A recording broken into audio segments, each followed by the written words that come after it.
यांची तुलना फडणवीसांसोबत केलेली आहे. धर्माच्या नावावर राजकारण करतानाचा आरोप देखील केले जाते. असं आहे ना की आता ते काय होईल प्रत्येकाला कुठं उत्तर देत असतात.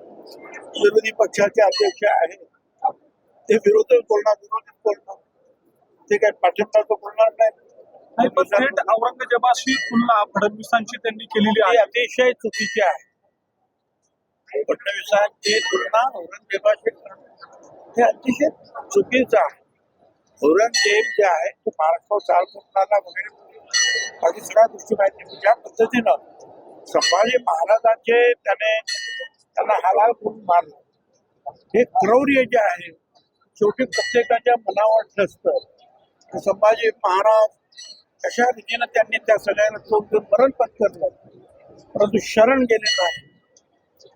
फडणवीस साहेबांनी असं कुणाला पोट सुद्धा लावलेलं मीच काहीतरी आपल्या कुणाच्या तुलना कुणाची करणं हे अजिबात पूर्णपणे चुकीचं आहे. मराठीच्या मुद्द्यावरून मनसेने आंदोलन केलं होतं ते